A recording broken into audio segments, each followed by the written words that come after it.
بسم الله بدينا على بركة الله. خوتي حنا في الطبيعة ونحبوا الطبيعة، وهذه فمالة تاع الطائر الدوري جبتها من الطبيعة وراح نعاود ننتج بها وراح نعاود نطلقها في الطبيعة. خوتي كاينين بعض من الناس ما يفهمونيش، انا قلت لكم انا ربيت البانسون والنينو والسوره وطائر الدوري، ربيتهم بكل نتجت بهم، حكمت ولادهم ونعاود نردهم للطبيعه هكذا. هذه فمالة درت بها طائر الدوري ونعت لكم الفيديو وكروازيتها مع الفاردرون، الحمد لله الحمد لله، ودرك نعاود نطلقها للطبيعه. هذه رساله برك الناس اللي فسدوا الطبيعه، سمعوني واش راح نقول لكم يا اعداء الطبيعه. خلصتوا البانسون، خلصتوا النينو، خلصتوا السوره، خلصتوهم بكل. ولاو درك خاوتي واش ولاو يديروا؟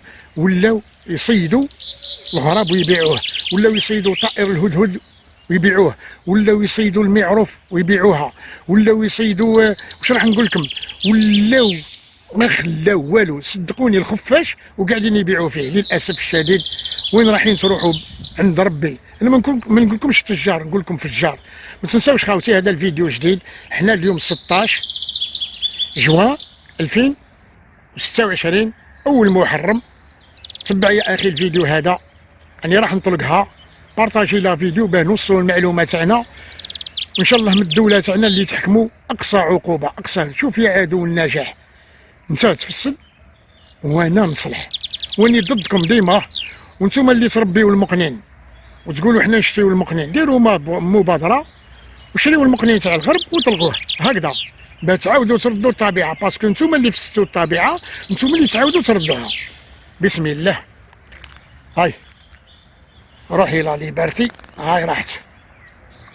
الله يبارك ما شاء الله، الله يبارك ما شاء الله. جبناها من الطبيعه ونعاودوا ندوها للطبيعه. وكاينين بعض من الناس خاوتي يكتبوا لي يقولوا لي خويا مراد علاه تطلقهم بيحملنا. للاسف الشديد للاسف الشديد للاسف الشديد. ما تنساوش خاوتي ادعيوا لنا معكم كما قلت لكم، مازال جديد وحنا نحبوا الطبيعه ونشتريوا الطبيعه وضد الناس اللي يفسدوا الطبيعه. السلام عليكم ورحمه الله تعالى وبركاته.